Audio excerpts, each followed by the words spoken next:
My mother's voice was ice when she said it. The book signing is this weekend. I remember how she paused, her perfectly manicured nails clicking against her champagne flute. We were at my cousin Blake's engagement party. The garden was full of people who belonged there. I wasn't one of them. I know it's your first one, my mother continued, not looking at me.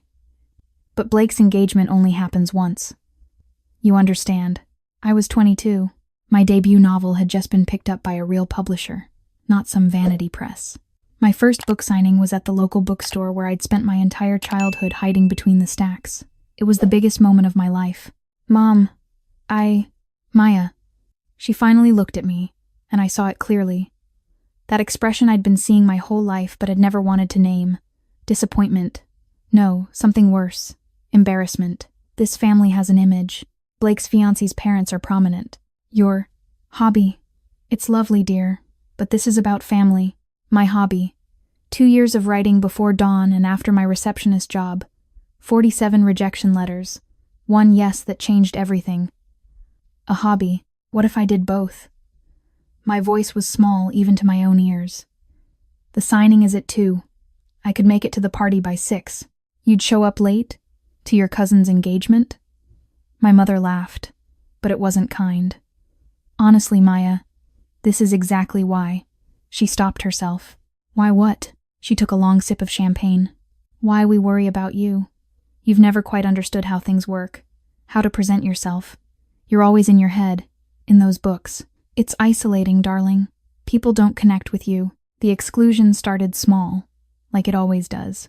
When I was 7, my mother enrolled my younger sister Chelsea in pageants. Chelsea was beautiful golden hair that caught light like honey, a smile that photographers loved. She was natural at it, poised, confident, everything I wasn't. I had brown hair that frizzed in humidity. I bit my nails. I preferred libraries to parties. I was, as my mother delicately put it, more of an indoor child. By the time I was 10, family photos were carefully staged. Chelsea front and center, my parents flanking her. Me slightly to the side, or cropped out later. You moved, my mother would say, showing me the final print where I'd been edited into a blur. Thanksgiving at 12. Maya, sweetheart, maybe you'd be more comfortable eating in the kitchen?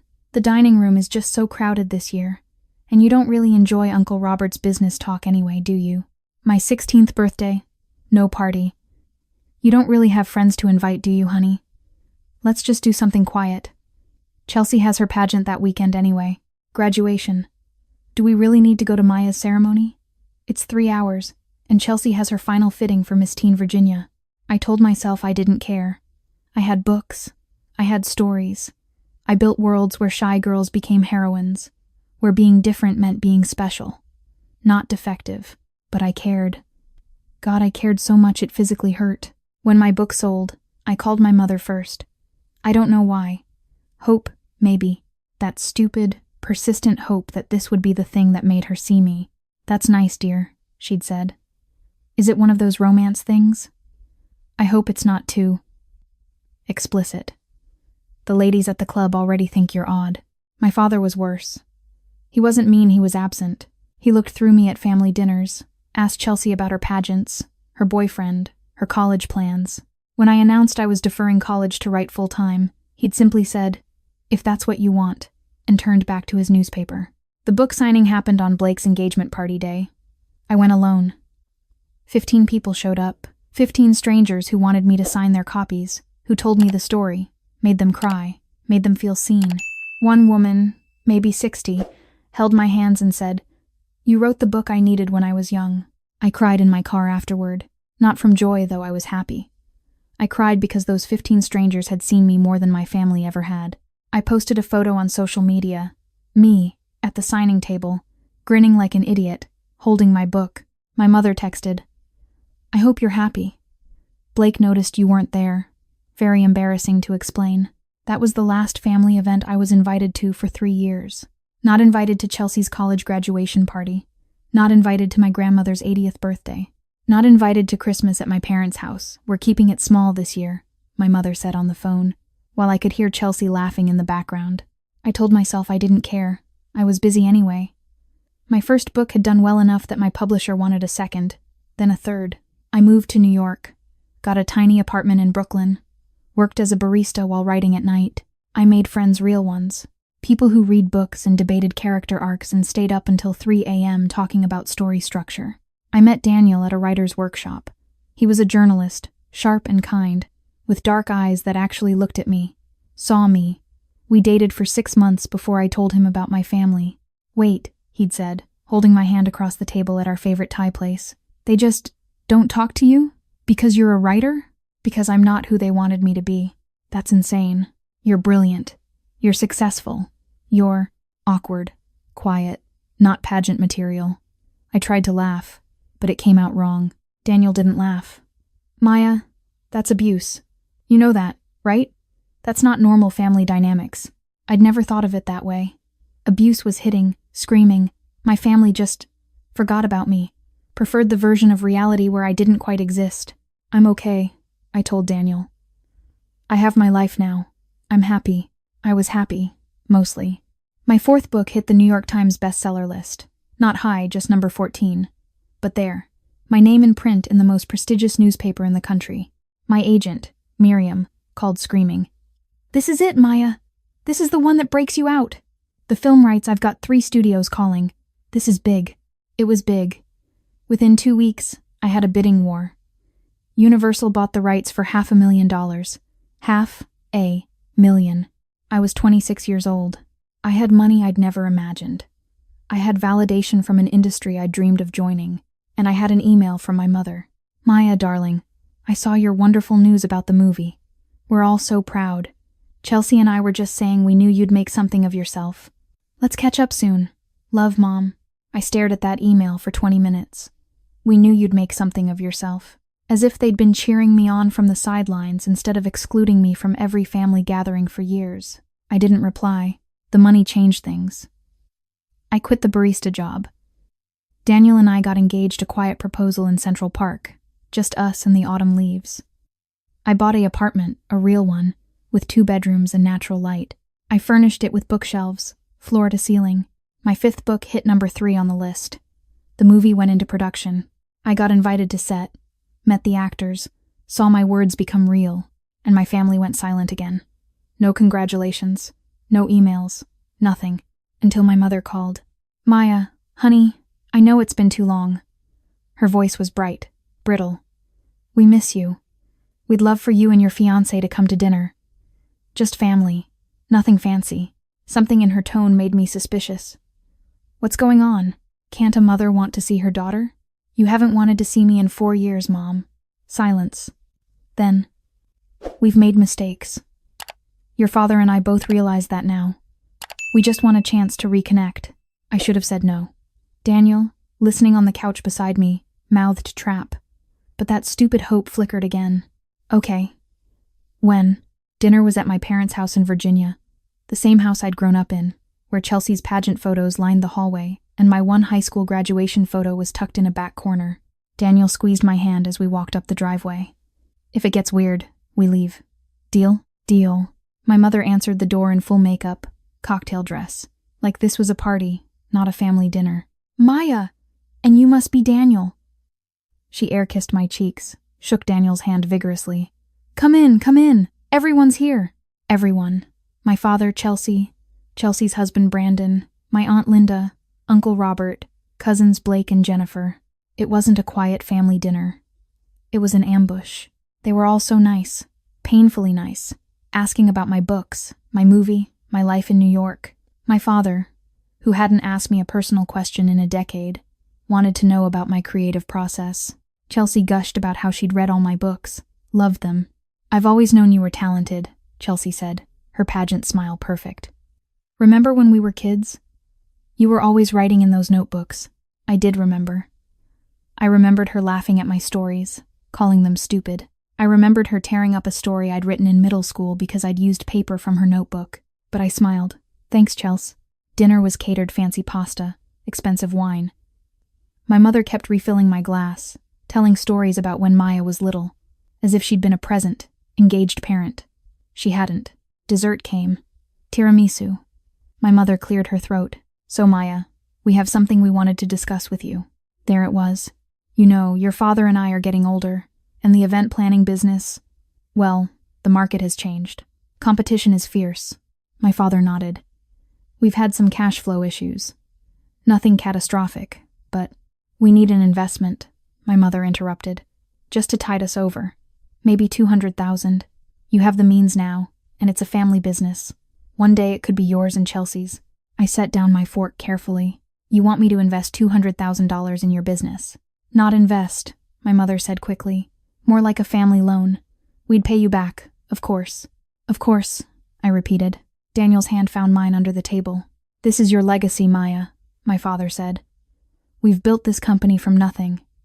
It's your family's security. Chelsea leaned forward.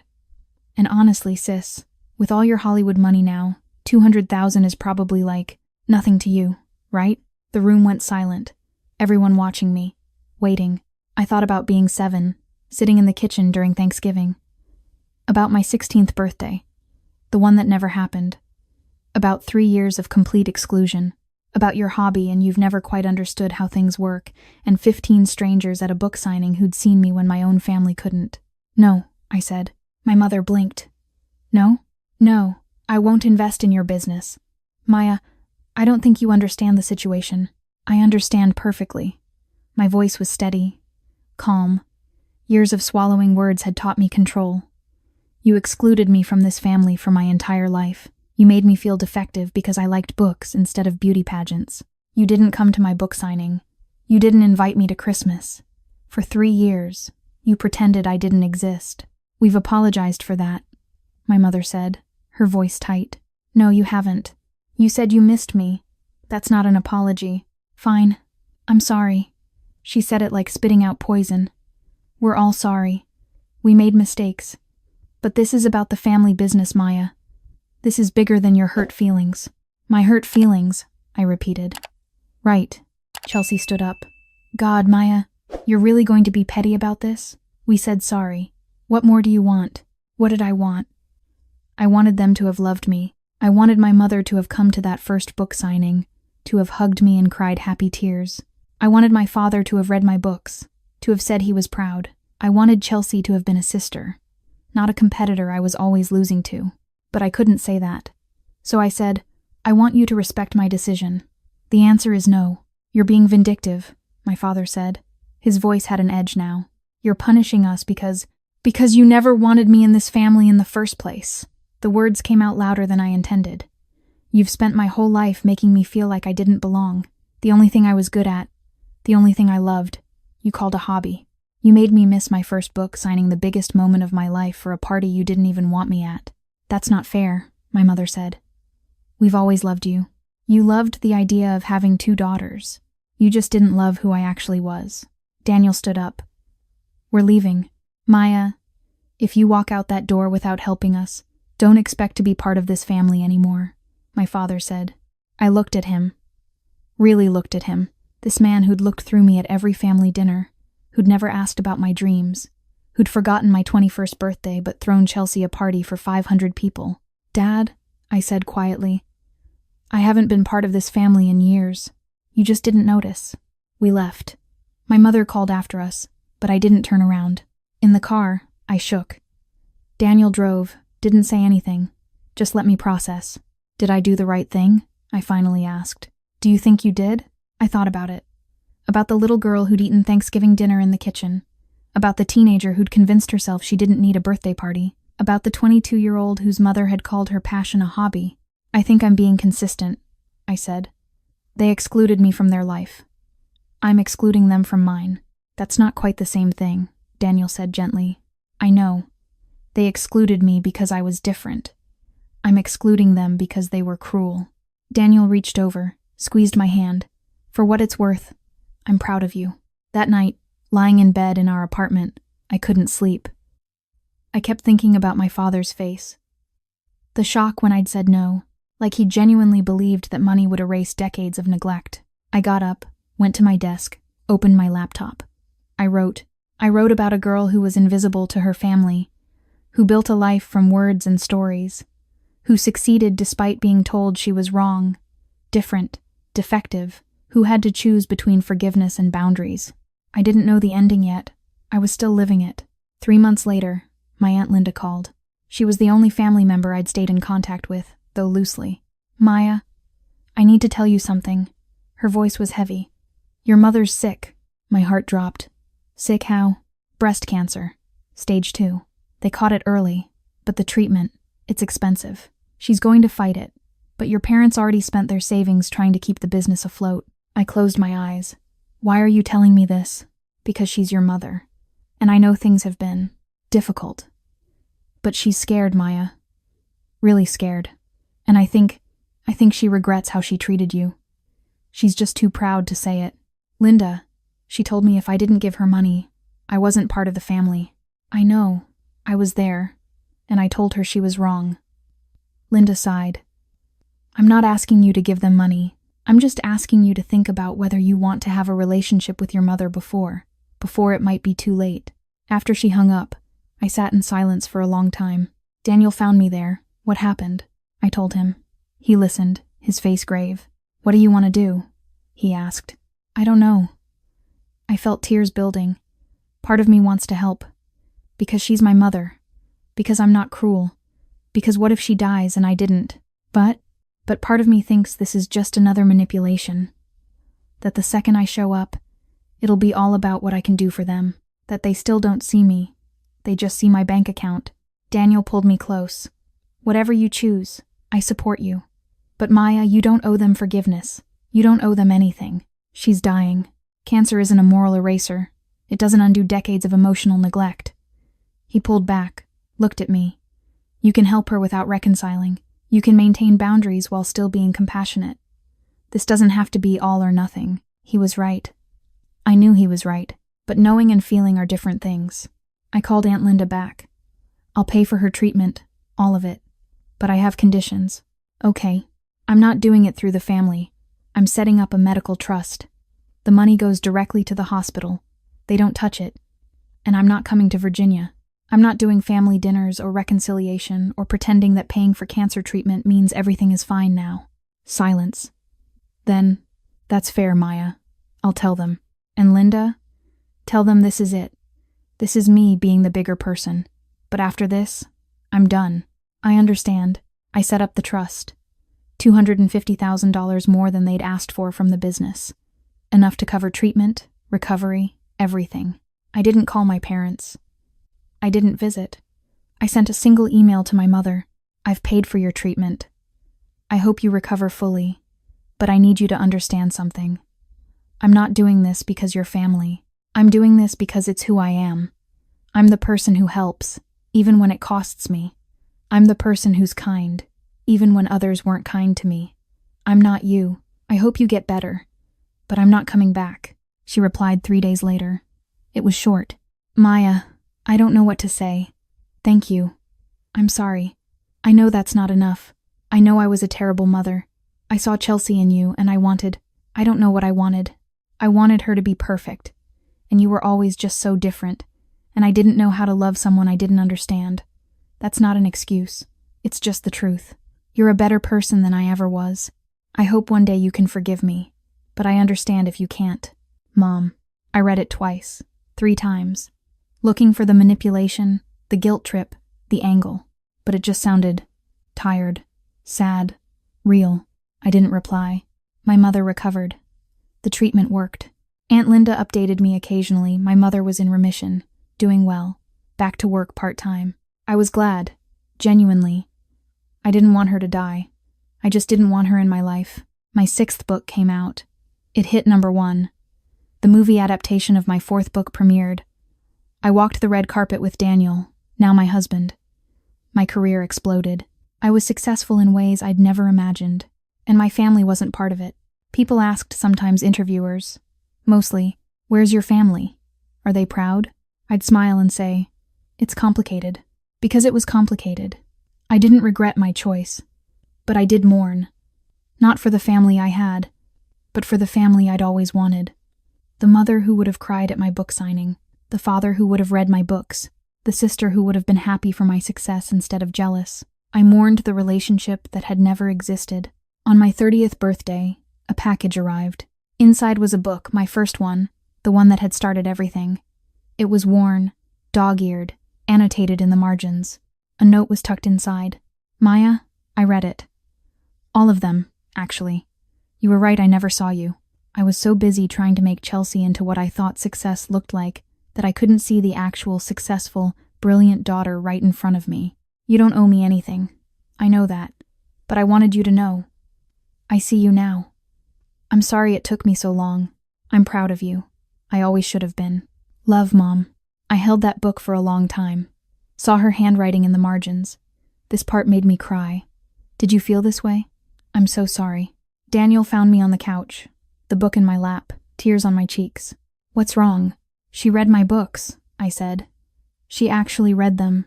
He sat beside me. What are you going to do? That was the question. What was I going to do? I could maintain my boundaries, stay distant, keep the life I'd built separate from the family that had rejected me. That would be fair, justified. No one would blame me. Or I could try. Maybe. Cautiously. A lunch, perhaps. Neutral territory.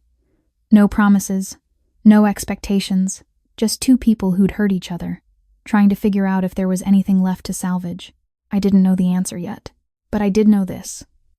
I wasn't that scared 7-year-old eating Thanksgiving in the kitchen anymore. I wasn't the teenager who'd missed her own birthday party. I wasn't even the 22-year-old whose mother had called her passion a hobby. I was Maya, author, wife, person who'd built a life from words and stories, person who'd succeeded not because of my family, but despite them. And whether or not I let my mother back into my life, that wouldn't change. I picked up my phone, stared at my mother's contact. My thumb hovered over the call button. Whatever you decide, Daniel said softly. I'm here. I took a breath, made a choice. But that's my story to finish, not theirs.